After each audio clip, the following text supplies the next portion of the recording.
sir. This is another one. This is another one in 2022. Held here for 4 years. 4 years. Held without a trial. And he had exonerating evidence. He was going to make it to trial and get out. Wow. But the Commonwealth attorney who sits on the jail board, who knows about this abuse, looks the other way.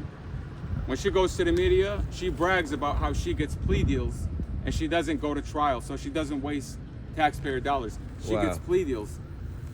This jail has a public hearing every two months. They have one public hearing. Right. We complained in November. Right. After we complained, it was a 3-minute video that we recorded. I was talking about the abuse that my brother was going through. Right. And other people, and I gave their names, the date they were abused. And the jail decided no longer are they going to have any public meetings. They've canceled every public meeting going forward. Now they have a private session where they get to edit out their conversations. Right. And they post it on YouTube. Nobody watches their stuff on YouTube. Right. If you have a loved one at this jail, you can't even complain. My brother complained. He's been here for 16 months without a preliminary hearing, without a trial.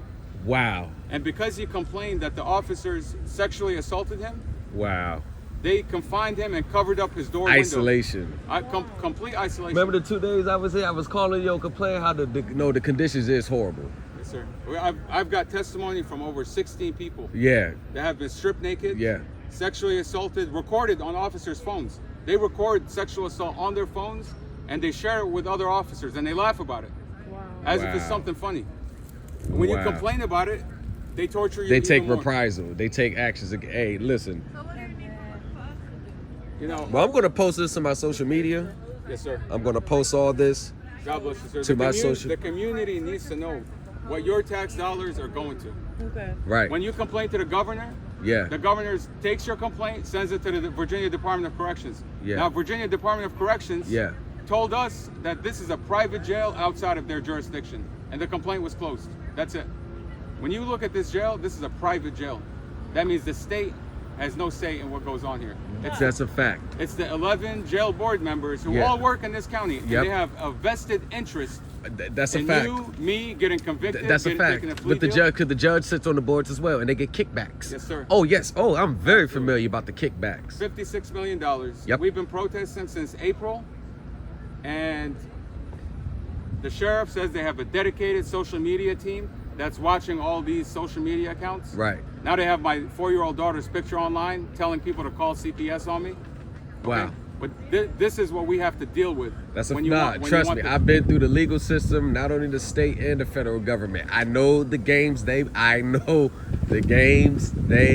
play. How they treat. I listen, I'm very familiar. So what I'm gonna do, you got this too? You got this?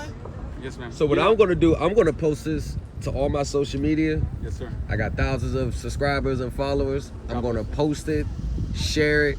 Yes, ma'am. Yes, ma'am. That's fine. Okay. That's the information on May too. 24th, my brother was sexually assaulted by a group of officers. Wow.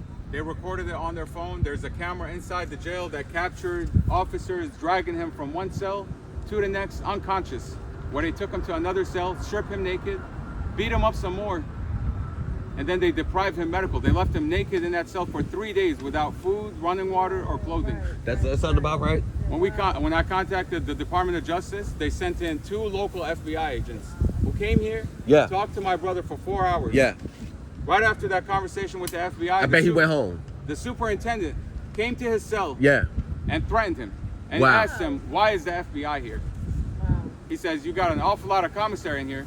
And a few weeks later, my brother's commissary is taken. He's not allowed phone calls. He's not allowed visits.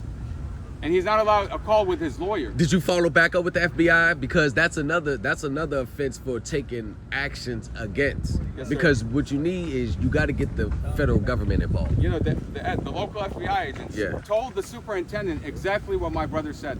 Right. Because that FBI agent asked my brother a question at the very end. She said, if you could trust one officer, who would it be? My brother gave the name of that officer. The next day, this officer was giving my brother the finger. And that was the only officer that would actually look out for my brother. He would give him the phone. He would make sure that he's getting his food right. And after talking to the FBI, this officer was the worst. He was giving my brother the finger because the FBI told the superintendent. Right. She gave him all that information. The FBI tells me, stop giving me information about this jail. Every time somebody walks out of here, they will come up here and tell us their story. That's a and fact. I would take that recording. That's a fact. Give it to the FBI so they can investigate, because the same officers' names kept coming up. Facts. The same issues were coming up: sexual assault, stripped naked, deprived food, deprived water, deprived phone calls with your lawyer as a pretrial detainee. I'm giving that to the FBI, and she tells me, stop giving me this information. And then they close out my brother's case saying nothing happened here. Wow. But they have the video from the pod. That's what they do. Where they drag my brother unconscious from one cell to the next. And these lawyers, they all part of it. Yes, they all sir. part of the fix. Look at them walking by now. Look at the lawyers just walking by, just going back to their little house and their little apartments. They all part of the fix. They all get kickback. They all get kickback. The first lawyer we hired took $50,000 from us. Yeah. And he was protecting the cop that lied. Yes. These lawyers, they're all part of the kickback. They get about 20 cases a month, probably about 250 a pop. They're not going to really go to bat for you, because if they get too close to the truth, they're going to cut their caseload. They're going to get blacklisted. Right. They're not going to get any more deals. They're not going to get no cases, no more clients, and that's what happens. So they play the system. They play the system. They play along. They pretend like this is all nice and dandy when they know what happened. 7 people lost their lives at this jail. 7. Damn. And this is the Prince William County Adult Detention Center where I'm at in Prince William County, Virginia. Yes, sir. And if you go on my account, you'll see every media article about people that have lost their lives here. What's our account? It's civil injustice. Civil injustice. Yes, ma'am. Just on social media. It's Put it in your notes. It's on that paper. Oh, it's on that paper right there? That's my TikTok. Oh, that's your TikTok. That's all y'all's right there? Okay. Yeah, that's about right. Because it took years in Fairfax County.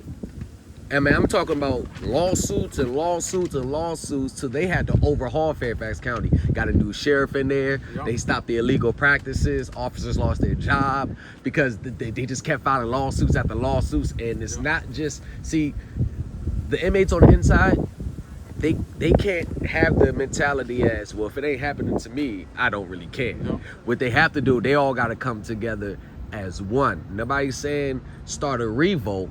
But you got to come together as one to exercise your rights. And then you got to have people, but you got to have people on the outside like what you're doing. Yes, sir. And what I'm going to do, because I'm all about is criminal justice, because I've been through the system. I know how vicious they can get. Yes, I've seen them beat people while handcuffed. I've seen them. And they're still doing it. We've been protesting since April. And on August 15th, a Hispanic male who was already in handcuffs was beat up by Officer Eric Lindsay.